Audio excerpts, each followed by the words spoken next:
Los compañeros que se accidentaron el domingo 20 de agosto ya habían logrado la cima, venían de regreso. Y fueron dos hechos diferentes, con una diferencia en tiempo de media hora, pero en el mismo lugar.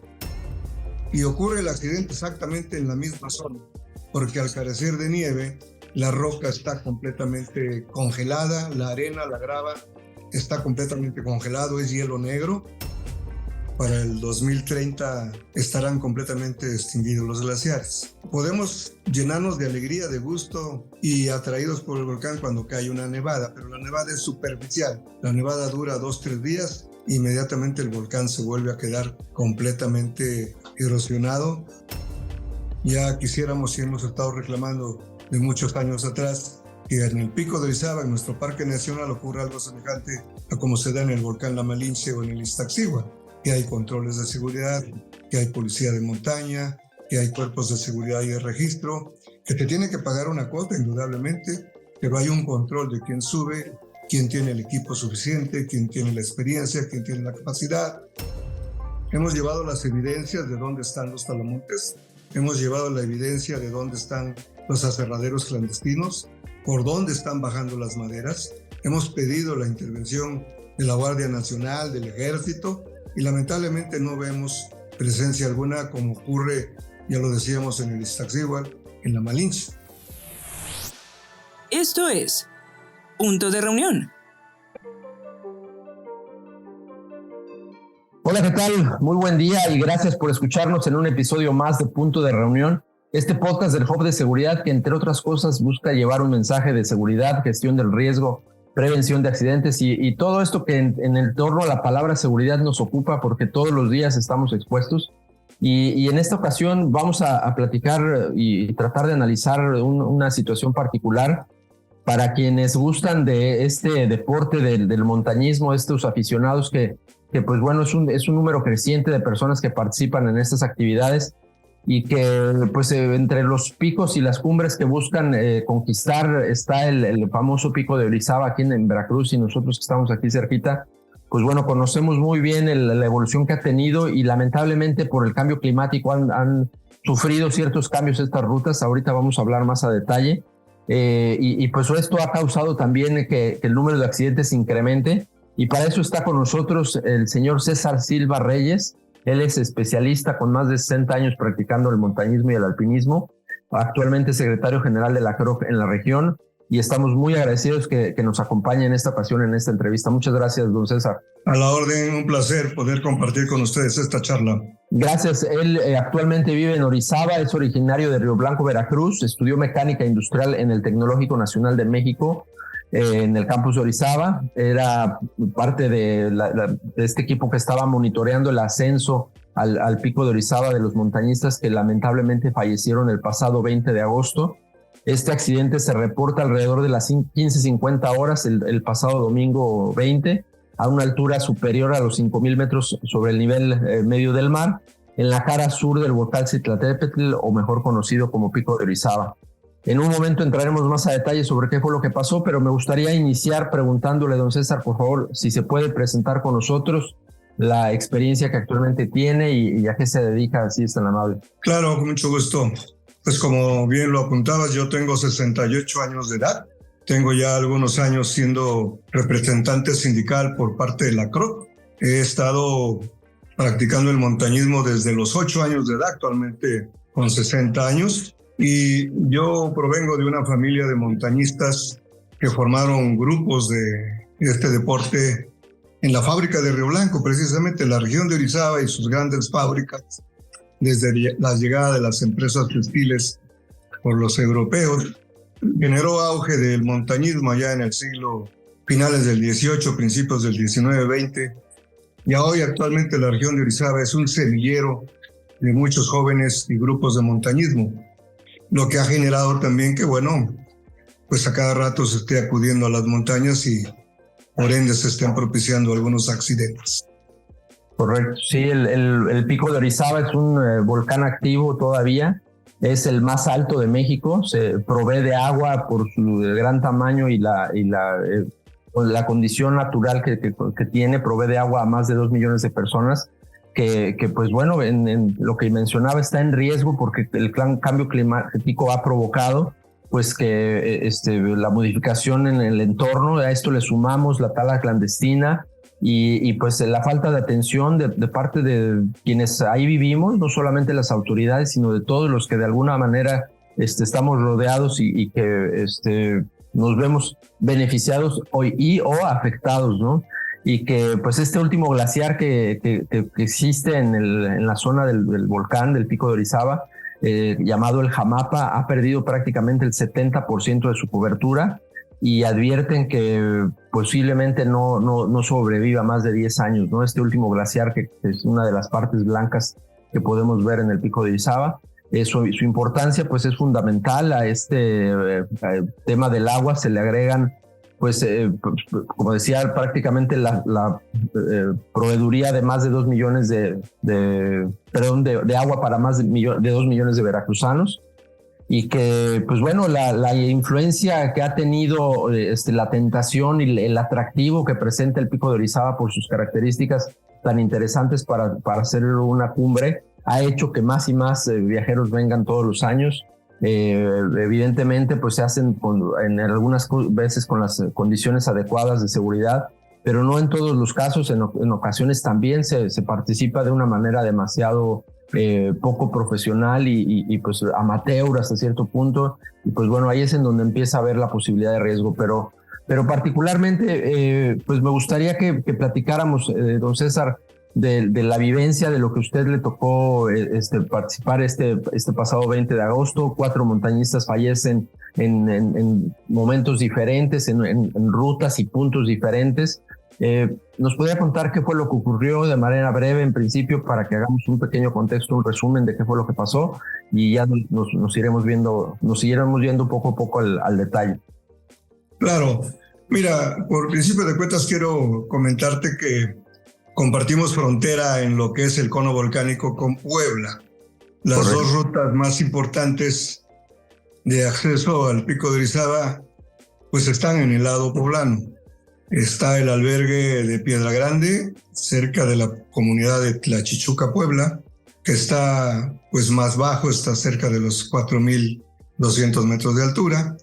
Y está el albergue Fausto González Gomar en la cara sur, también entrando por la comunidad de San Antonio Acicintla, Texmalaquilla, y que ahora se ha vuelto la ruta más visitada, porque a raíz de que se construyera en la Sierra Negra, aledaña al Pico de Orizaba, el telescopio milimétrico, pues ya hay una carretera de terracería y de adoquín que permite que en vehículo cualquiera ya pueda estar accediendo a más de 4,000 metros de altura. Esta cara sur del Pico de Orizaba anteriormente se consideraba la más fácil porque tenía uno de los glaciares más importantes de nuestro volcán. Para el estado de Veracruz es donde parten las 5 barrancas más importantes que proveen de agua a toda esta región de las altas montañas y que llega incluso al puerto de Veracruz.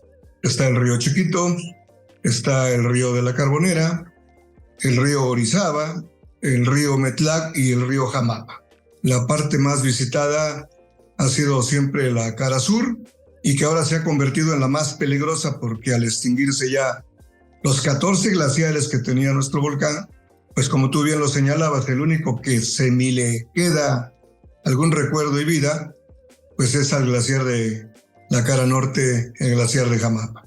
La montaña se ha erosionado a tal grado que se está desboronando toda la roca que circunda el cráter volcánico, principalmente en una área que conocemos como el Púlpito. Hace cosa de 15 años ahí se estrelló una avioneta.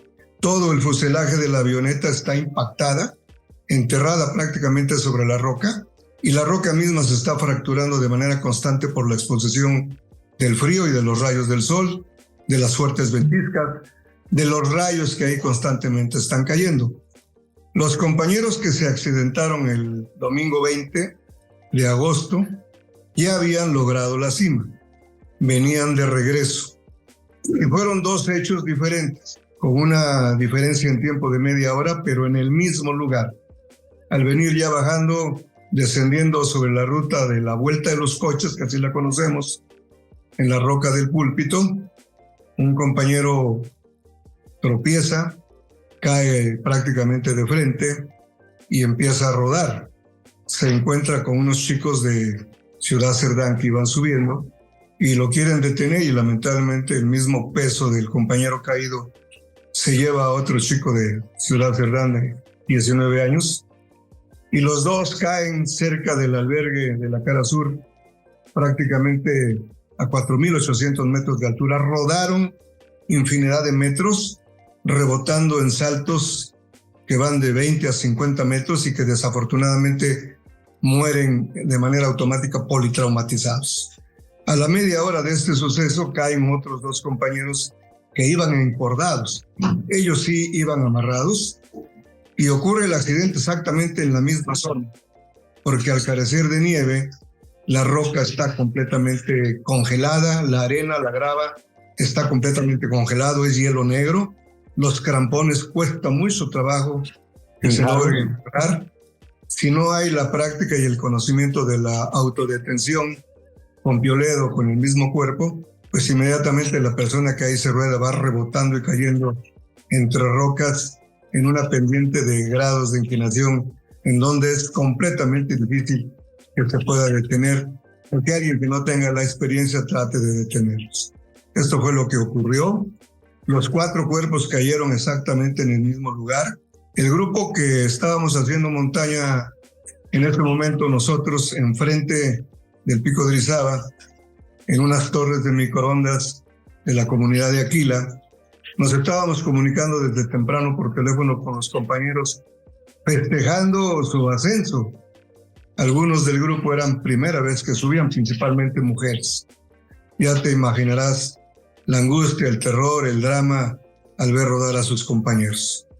Entonces, un compañero nuestro que al ver el accidente y que únicamente los había llevado en su camioneta, subió a tratar de ver si podía auxiliar en algo, y él fue el que se comunicó con nosotros. A esta altura del albergue, arriba de la barranca de cristal, hay zonas en donde encuentras señal perfecta para poderte comunicar vía telefónica, y José Luis Flores fue el compañero que nos hizo favor de avisarnos del accidente y que nos dio a conocer los 2 primeros nombres de los que habían caído primero, y posteriormente él mismo presenció la caída de los otros 2 cuerpos, y ya cuando identificó quiénes habían sido las víctimas, nos comentó los nombres de los compañeros que desafortunadamente ya habían perdido la vida, y fue así como nosotros tratamos de darlo a conocer a los demás grupos, a los demás compañeros, pedirle auxilio.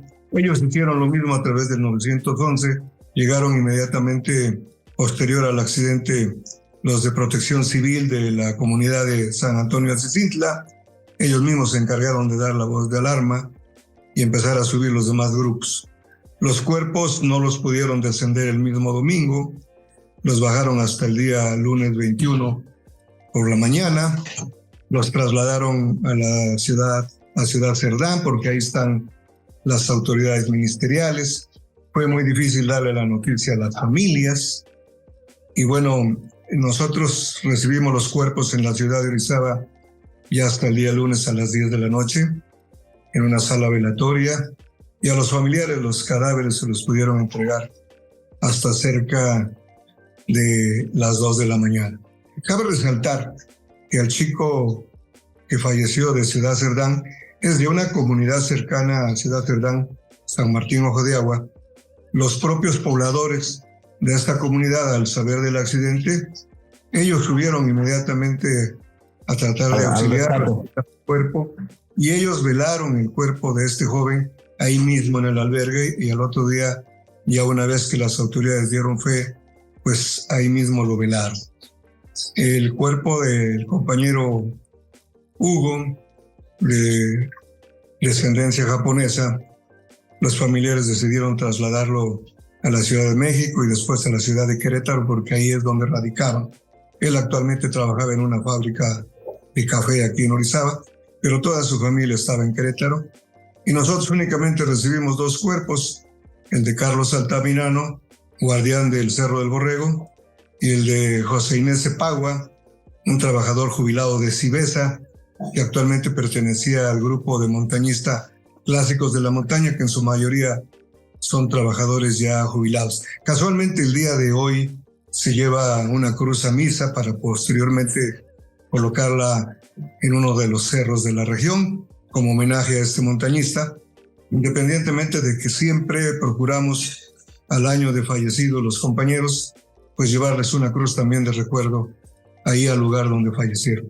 Estos hechos lamentables, pues desafortunadamente se están dando de manera constante por la extinción ya de los glaciares. Hoy en día la cara más visitada se ha vuelto la cara norte, con los restos que aún quedan de lo que es el glaciar de Jamapa. Mas, sin embargo, el mismo peligro, porque la erosión de la montaña, el derretimiento del glaciar, está propiciando caídas de agua, caídas de roca y un arrastradero muy significativo que hace que el ascenso se vuelva mucho más peligroso. Todo esto provocado, como bien lo ha señalado, no tan solo por los cambios climáticos, sino por la deforestación. Y en esta deforestación clandestina, pues por supuesto que hay irresponsables de por medio, porque ya quisiéramos y hemos estado reclamando de muchos años atrás que en el Pico de Orizaba, en nuestro Parque Nacional, ocurra algo semejante a como se da en el volcán La Malinche o en el Iztaccíhuatl, que hay controles de seguridad, que hay policía de montaña, que hay cuerpos de seguridad y de registro, que te tiene que pagar una cuota indudablemente, pero hay un control de quién sube, quién tiene el equipo suficiente, quién tiene la experiencia, quién tiene la capacidad, quién ocupa guías. El Pico de Orizaba tiene infinidad de rutas por donde puedes accesar. Tiene infinidad de rutas que, para quienes conocen el entorno del volcán, saben perfectamente cuál ruta puede tener mejor acceso sin necesidad de visitar los albergues, simplemente llevar lo suficiente como es casa de campaña y ropa y equipo adecuado. Esto lo sabemos quienes de manera constante hacemos incluso arriba de los 4.500, 4.600 la circunvalación al cono volcánico. Conocemos todas estas rutas. Yo tuve la suerte y el privilegio de subir por primera ocasión al Pico de Orizaba a los 12 años de edad y para mí se volvió un vicio. Conformamos con todos los grupos de la región Grupos Unidos de Montañismo del Valle del Río Blanco, no de la ciudad de Río Blanco, sino del Valle del Río Blanco, porque el Valle del Río Blanco, que nace en las cumbres de Aculcingo, atraviesa todo este valle hasta la región de Córdoba y más allá hasta reunirse todo este río con el río Tonto que sale de la sierra de Songolica y pues desembocan en el mar. Por eso, para no decirnos de todos los municipios, decidimos llamarnos Grupos Unidos de Montañismo del Valle del Río Blanco, y en diciembre del año pasado acabamos de cumplir 50 años de montañismo organizado. El año lo dividimos en 2 semestres. El primer semestre zona baja. Este segundo semestre que estamos desarrollando desde el mes de julio lo dedicamos a alta montaña y estamos visitando de manera constante diferentes caras del Pico de Orizaba, La Malinche, el Iztaccíhuatl, y queremos presumir que el grupo en el que participamos tiene cierta experiencia, pero no todo el conocimiento. Por eso nuestra recomendación ha sido de manera constante de que nos tenemos que capacitar no tan solo físicamente, sino tener técnica, tener equipo y tener la experiencia para poder brindar auxilio, para poder salir de una crisis, para poder salir de un momento de ventisca, de tempestad, de nevada, de granizada, de barrancada incluso, porque en esta temporada de lluvia hemos sufrido barrancadas en alta montaña que ponen en riesgo la vida de las personas que llevamos. Como decía, el alpinismo pues es una actividad, el montañismo es una actividad muy atractiva para mucha gente, tiene mucha tradición en México. En México tenemos grandes personalidades que han intentado pues subir las cumbres más famosas del mundo, que han creado escuela, que han creado antecedente para que las personas pues adopten esta actividad y crezca como una actividad. Y entonces, pues cuando vemos hacia el interior en México, pues el Pico de Orizaba es una de las cumbres obligadas. Quizás no sea la más difícil en cuanto a sus características, el ascenso, el descenso. Sabemos que pues hay diferentes rutas y que hay, dentro de las mismas rutas hay unas más complejas que otras, pero en términos generales ubican al Pico de Orizaba como uno, pues digamos que de los sí definitivos, sí obligados para subir en México. y dentro de la complejidad, pues a lo mejor está entre, no los más complicados, pero a lo mejor los segundos más complicados. La temporada del año es algo que importa muchísimo, bien lo mencionaba, entiendo que en temporada de lluvias el piso se vuelve más resbaloso, la humedad hace que durante pues a lo mejor la tarde y la noche, parte de la madrugada, parte de la humedad se congele, y entonces esa capita de hielo que se hace pues se vuelve resbalosa en algunas ocasiones, o este hielo negro que también mencionaba, y que hace que las condiciones del suelo sean diferentes y a lo mejor no necesariamente más complejas per se como tal, pero sí por lo menos diferentes para el que no ha experimentado este tipo de suelo, y eso hace que tenga ciertas características. Yo quisiera preguntar, pues las personas que subieron de entrada eran dos grupos diferentes, entonces no se conocían, pero en su nivel de experiencia usted considera que eran personas experimentadas, ¿no? Es lo que yo tengo razón de que pues, se considera que eran personas con experiencia. ¿Es correcto? Sí, los 3 montañistas que lamentablemente fallecieron de Orizaba, completamente conocidos, con muchos años de experiencia, con muchos ascensos incluso al volcán. Carlos Altamirano, el más experimentado de ellos, guía, que se ha dedicado pues toda su vida, desde su familia, su padre, él mismo, a hacer montañismo.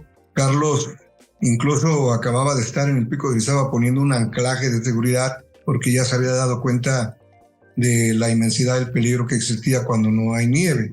Él había puesto unas líneas de vida que lamentablemente hubo quienes fueron a quitarlas por no considerarlo como parte del profesionalismo en el alpinismo. También Carlos había colocado una lámpara con LED solar en la puerta del albergue, porque muchos montañistas se perdían al descender la montaña y se iban por dentro de la barranca de cristal a no ubicarse y orientarse en dónde está ubicado el albergue Fausto González Gomar, principalmente cuando había tormentas, cuando había ventiscas, y entonces la luz del poste y la lámpara que Carlos instaló servía de guía y de orientación a muchos montañistas en el descenso y en el ascenso mismo a la montaña. Él era muy experimentado. Quiero pensar que el chico y las personas que subieron de Ciudad Cerdán también tenían cierta experiencia, porque para ellos les queda muy cerquita. Ellos suben constantemente, es su montaña predilecta. El lado que da hacia San Martín Ojo de Agua, el lado que da hacia Ciudad Cerdán, es una ruta muy visitada por todos los pobladores y la gente de ese lugar, pues constantemente la encontramos ahí en el Pico de Orizaba. Hilario Aguilar, otro de los grandes montañistas que participó en el rescate, a pesar de que recientemente estuvo operado, ahí estuvo participando en el rescate de las víctimas, y él podría considerar que sí eran personas de mucha experiencia. Nosotros conocemos perfectamente. Lo que quiero decir es que incluso personas con este nivel de experiencia, que pues bueno, vamos a decir, no es un nivel ni desconocimiento, que hay mucha gente que sube por primera vez, no era su caso, y tampoco pues de un grado de principiante, digamos, tenían un grado por lo menos intermedio, en algunos casos avanzado, personas que incluso toman acción, como bien nos mencionaba, para poner instalaciones especiales, para poner anclajes, para poner alumbrado, es decir, ya es gente que ya está en otro nivel, ¿no? Es gente profesional, y que a lo mejor mi punto y mi pregunta es, hasta el más experimentado le puede pasar algo así, ¿no? Hasta el más capacitado le puede pasar algo así, y de ahí la siguiente pregunta, que es, ¿por qué hasta el más experimentado le puede pasar? ¿Y cómo le hacemos para los que no somos tan experimentados ir con un grado adicional de conciencia y de atención y de disciplina y de enfoque a lo que estamos haciendo, ¿no? A esta actividad, y la importancia de estar siempre atento? Claro, por supuesto. Mira, el montañista tiene que tomar decisiones muy importantes antes de salir de casa. ¿Quiénes van a integrar el grupo con los que voy a estar? ¿A quienes conozco? ¿Con quienes ya he caminado? ¿Quién es el guía responsable de este ascenso? ¿Cómo estarán las condiciones climáticas para que yo pueda tener la certeza de que va a haber tormenta o vamos a tener una noche estrellada, de que no vaya a haber una ventisca, de que hasta qué horas será el horario más importante y suficiente para que yo pueda subir y descender? Sabemos que estar en la cumbre es apenas la mitad del recorrido. La verdadera cima la logramos hasta que estamos de regreso en casa sanos y salvos. Independientemente de que yo me prepare para ir a la montaña, tengo que prever llevar el alimento, el líquido, la ropa, el calzado, el equipo necesario. Un buen piolet, unos buenos spice, un arnés, el casco, la lámpara, gogles para la vista, guantes, las cosas más básicas e indispensables. Correcto. Incluso hasta para una emergencia. En ocasiones, cuando la montaña se muestra adversa y andamos a medio camino, tenemos que hacer el famoso vivac para soportar el momento de la ventisca, de la nevada, de la granizada o de la lluvia. Y hay que llevar el equipo necesario para soportarlo ahí a media montaña y prever si es necesario podernos bajar, si se puede volver a subir o incluso hasta pasar la noche ahí a media montaña y no sufrir las inclemencias del tiempo como pudiera ser una hipotermia o la muerte misma. Entonces todo esto que ocurre arriba de los 4,000 metros, pues imagínate escalando el pico de Orizaba con la inclinación, la pendiente que este tiene en el cono volcánico a 5,650 metros de altura. Creo que el tiempo va en nuestra contra cuando no sabemos tomar las prevenciones necesarias. Un ascenso a la montaña, los más experimentados que dicen hacerlo en 4 o 5 horas, se pueden convertir en 10, 12 horas y es soportar estos cambios bruscos de temperatura. Y cuando llevas gente y eres el responsable de este equipo, pues lo mejor es tomar decisiones salomónicas y la montaña iba a seguir. Descender hoy no se pudo, pero mañana pasado, en otra ocasión regresamos cuando las condiciones no sean tan adversas. Esto es, yo creo que en beneficio por el bien y la seguridad de todos. ¿Es entonces más recomendable subir el pico de Orizaba acompañado con algún experto, con algún guía? ¿O lo podemos seguir haciendo sin tanto conocimiento, pero con un nivel de conciencia y de atención hacia nuestra propia seguridad para saber cuándo regresar?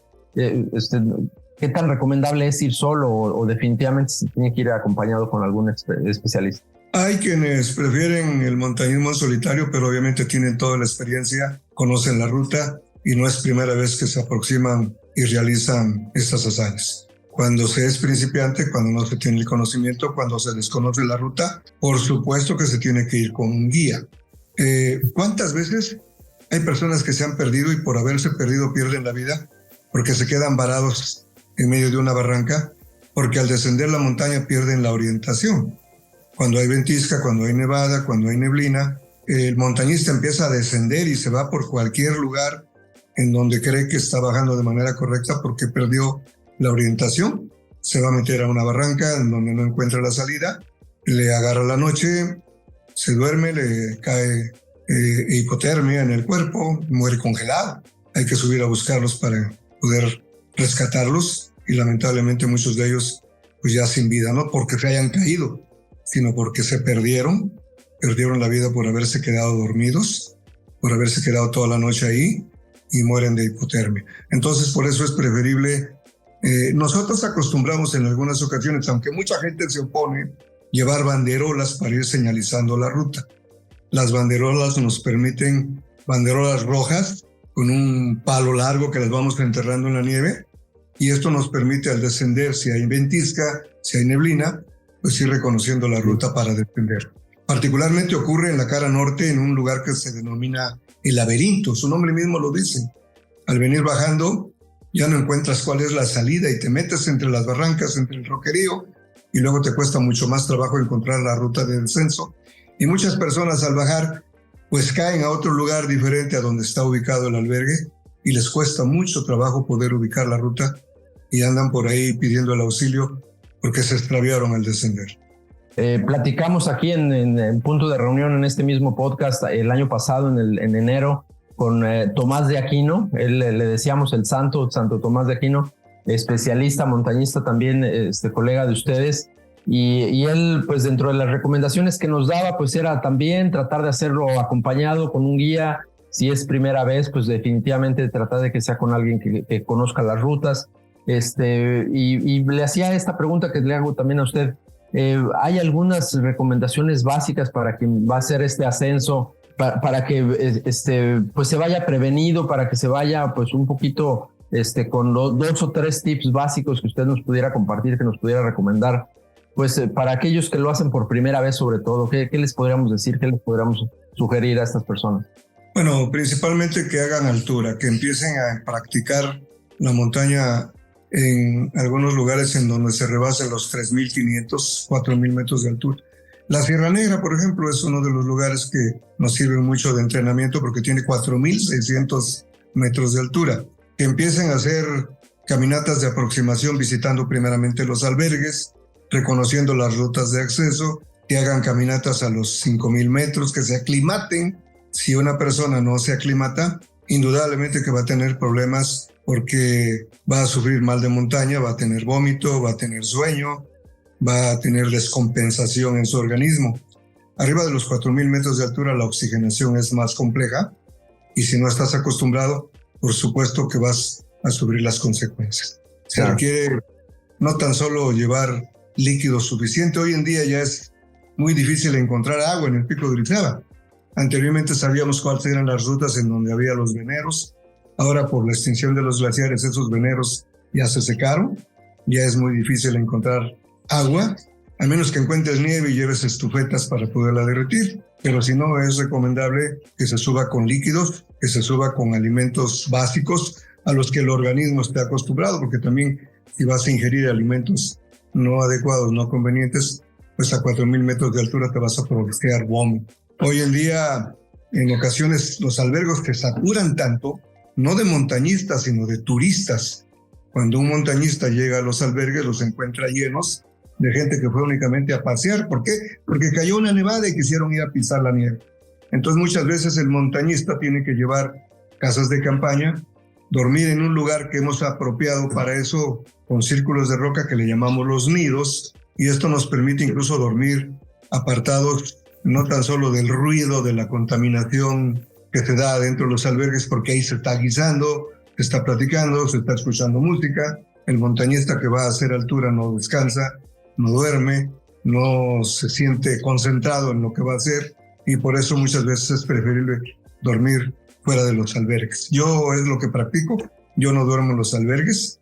Tenemos el problema que incluso en el hacinamiento de tantos montañistas, luego se pierden las cosas, no encuentras lo tuyo, ya alguien lo agarró, ya se extraviaron, ya se revolvieron, o están guisando, o están tomando, o están escuchando música, y esto te impide descansar. Por ello, lo recomendable para quienes nos estén escuchando es que si vas a hacer alta montaña, los albergues son para los verdaderos montañistas. Los que van de turistas tienen que entender que los albergues fueron construidos a esa altura para quienes van a hacer el ascenso. Para los que van de paseo, pues que lleven tiendas de campaña o que vayan y regresen el mismo día, que no se queden a ocupar el espacio que bien puede servir incluso hasta para salvar una vida. Correcto. Regresando al tema de las circunstancias que han hecho que las rutas se vuelvan complejas, decíamos una, pues es que el derretimiento de los glaciares está cambiando el panorama, está cambiando el subsuelo, el suelo, la parte más básica haciendo que algunos caminos se vuelvan más escarpados o que se desborone prácticamente, se erosione. La otra pues es la altísima deforestación. Casi me atrevería a decir con tristeza que en ninguno de los dos casos podemos hacer mucho. En cuanto al cambio climático, pues bueno, es algo que todos deberíamos estar pensando en participar en nuestra propia actividad, ¿no? En lo que nosotros de manera individual, nuestra huella de carbono, cómo la podemos reducir, cómo podemos reducir el consumo de plásticos de un solo uso, en fin, todas las recomendaciones que hay de atención hacia el cambio climático que la suma de todos hará que se modifique de alguna manera. Y por el otro lado, la deforestación, el crimen organizado que pues trafica con maderas preciosas y que, pues como decía, tristemente casi no podríamos hacer mucho. Entonces, ante esta impotencia, ante esta imposibilidad o esta reacción tan lenta, ¿considera usted, sabe si hay alguna implicación a futuro que vamos a empezar a ver pues en escasez de agua, en pues no sé, que la zona se vuelva más árida y por lo mismo más calurosa? ¿Cuáles son estas implicaciones que vamos a empezar a sufrir y que ante las cuales nos tendremos que empezar también a preocupar y sobre todo a ocupar para contrarrestar estos efectos negativos? Bueno, hemos estado platicando con algunos especialistas y con expertos que han dado y vertido su opinión cuando han observado a través de los videos que se han publicado por montañistas que han estado en el lugar de los hechos, que para el 2030 estarán completamente extinguidos los glaciares. Podemos llenarnos de alegría, de gusto y atraídos por el volcán cuando cae una nevada, pero la nevada es superficial. La nevada dura 2-3 días, inmediatamente el volcán se vuelve a quedar completamente erosionado, sin la presencia de esta nieve que antes era eterna, con capas de hielo que incluso eran paredes enormes sobre las que pisaba uno con firmeza. Ahora bien, lo ha señalado, los riesgos han aumentado por la deforestación. Grupos unidos de montañismo junto con personajes como Fátima del Ángel, también reconocida montañista, Eva Martínez Sandoval, Hilario Aguilar y otros compañeros más. Eva Sandoval incluso, que ha estado ya en 2 ocasiones en el Everest, se han dado pláticas aquí con los compañeros en la región, motivándolos, incluyendo las autoridades mismas de los municipios aledaños, tanto de Puebla como de Veracruz, a que hagamos jornadas de reforestación. Hemos hecho ya en este momento, en lo que va del año, 3, la más reciente a principios del mes de agosto, esperando la temporada de lluvias, en donde arriba de los 4,000 metros de altura fuimos a sembrar casi 3,000 árboles endémicos de la zona. No se trata de ir a sembrar por sembrar. Tenemos que buscar, con ayuda de los expertos, qué árbol es el que es preferible sembrarlo arriba de 4,000 metros. Y hemos buscado, junto con los habitantes de las comunidades que se benefician de estos mantos acuíferos, que ellos mismos participen de esta reforestación, principalmente cerca de donde están estos mantos acuíferos. Ahí hemos estado haciendo estas campañas. No es primera vez que lo hacemos. Los grupos de montañismo al año hacemos varias actividades: colecta de ropa, juguetes, dulces que llevamos a las comunidades. Obviamente, pues buscando que la gente nos conozca, que nos auxilie cuando hay este tipo de emergencias, que nos den alojamiento para acercarnos a las partes más accesibles del volcán y obviamente también participando en estas campañas de reforestación. Pero ahora hay otro peligro más fuerte, que al estar la presencia de los talamontes clandestinos, también han proliferado los asaltos a los montañistas.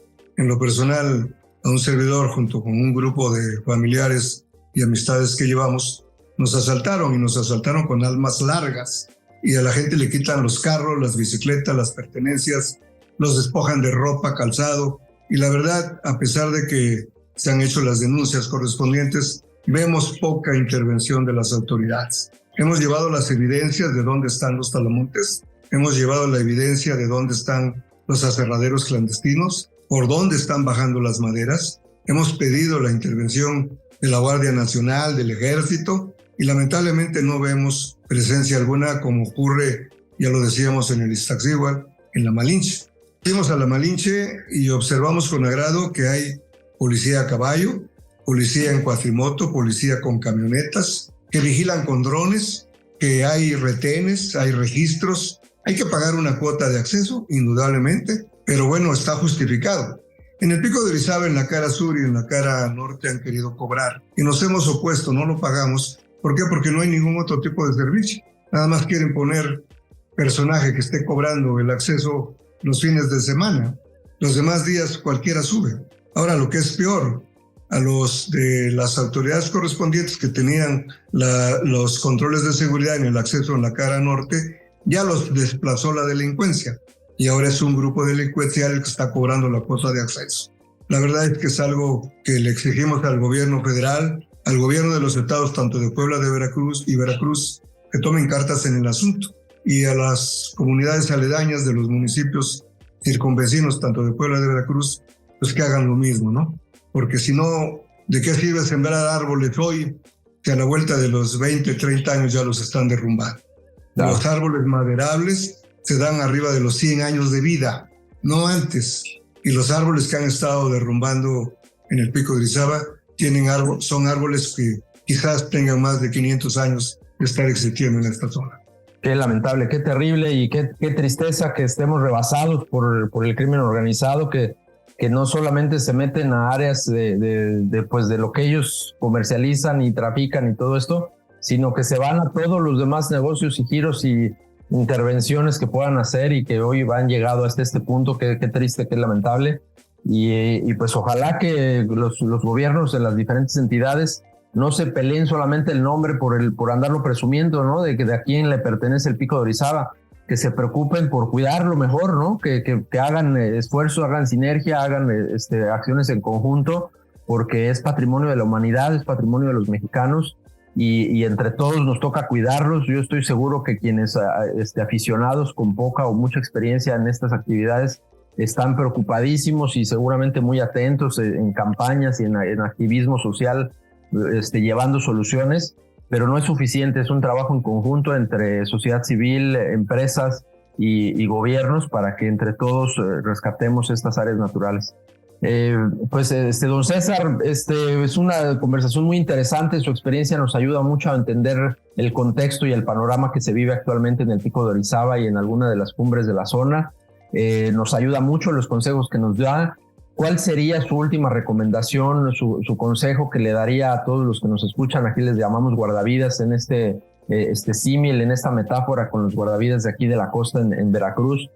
Todos nuestros escuchas de una o de otra manera con esta información pues se llevan este consejo de seguridad a sus casas, este consejo que pueden aplicar cuando salen al campo, cuando salen a la montaña, o también en casa también algún consejo, alguna recomendación general que usted nos quisiera dar, que con su experiencia más de 60 años como montañista, ¿qué nos podría decir? ¿Qué le diría a nuestra comunidad como último consejo que se lleven a sus vidas?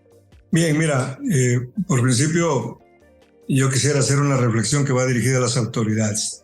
No veamos al Pico de Orizaba únicamente como el proveedor de agua. Hoy en día veámoslo como una oportunidad, como un atractivo turístico que genere empleo, como está ocurriendo en otros países. Yo creo que si bien se aprovecha el medio ambiente y los alrededores de nuestra montaña, se puede promover turismo, ecoturismo, turismo de altura, con empresas que hoy en día se dedican a ello y que están teniendo un éxito tremendo y que generan empleo para la gente de las comunidades. Cuando esto sea posible, va a haber muchas más personas interesadas en visitarlo, pero les vamos a ofrecer no tan solo los guías, las rutas, sino la seguridad. Y a quienes quieran hacer montañismo, pues recomendarles que desde que salgan de su casa, chequen debidamente todo su equipo. Hoy en día a través de las redes sociales se comparten mucha información, cómo armar una mochila, cómo adquirir el calzado, la ropa, las famosas 3 capas de ropa que debe portar el montañista, cuáles son los alimentos más indispensables, calcular el peso de la mochila, porque pues si no tienes forma alguna de ingresar al Parque Nacional a través de un vehículo o por una de las rutas de senderismo, más que cargando la mochila, pues pensar que vas a hacer una caminata de aproximación al volcán a los 4.600, 4.500 de altura, cargando una mochila con todo tu equipo que va entre los 20 y 25 kilos de peso. No es nada fácil. Si vas a ir a pasear y vas a llevar un vehículo, checa que este vehículo esté en buenas condiciones, checa que en tu vehículo lleves lo necesario para que si ocurre algún percance porque hubo una avalancha, se cerró el camino, te cayó una nevada y ya no puedes descender, vas a tener que pasar la noche con la familia, pues no estés sufriendo las consecuencias. Creo que el montañismo no es de improvisación, el montañismo no es un paseo de senderismo, el montañismo no es un día de campo, el montañismo exige preparación física, mental y espiritual. Esa sería nuestra recomendación para que quienes pretenden venir a nuestra montaña contacten incluso a los grupos que aquí existen en la región para que a través de alguno de los muchos guías responsables que tenemos en la zona podamos hacer rutas que garanticen su sano regreso a casa. Muy bien, pues muchísimas gracias. Felicitarlo por este gran esfuerzo, por esta trayectoria de vida, por esta labor que hace con todos los visitantes que de alguna o de otra manera pues vamos y ponemos nuestra vida en quienes son más profesionales que nosotros y este equipo de montañismos en los clubes que existen en la zona. Muchas gracias. Un altísimo reconocimiento por la labor que pues durante cientos de años se ha realizado. El alpinismo y el montañismo son actividades intrínsecas de la especie humana, porque este deseo de movilidad hace que busquemos las rutas y los caminos que quienes van por primera vez, estos primeros exploradores, pues bueno, fueron los primeros montañistas también que nos enseñaron el camino. A todos ustedes, muchísimas gracias, un gran reconocimiento y de manera particular en Punto de Reunión agradecerle a don César Silva Reyes por haber participado con nosotros. Muchísimas gracias. Un placer, las veces que sea oportuno, con gusto estaremos participando y compartiendo con ustedes. Muchísimas gracias y a todo nuestro auditorio, a todos nuestros guardavidas, también agradecerles su atención, su privilegio. Para nosotros es un gustazo y un honor que nos sigan escuchando, que nos sigan mandando recomendaciones. Agradecerles también por habernos acompañado en un episodio más de Punto de Reunión. Nos escuchamos muy pronto. Hasta la próxima.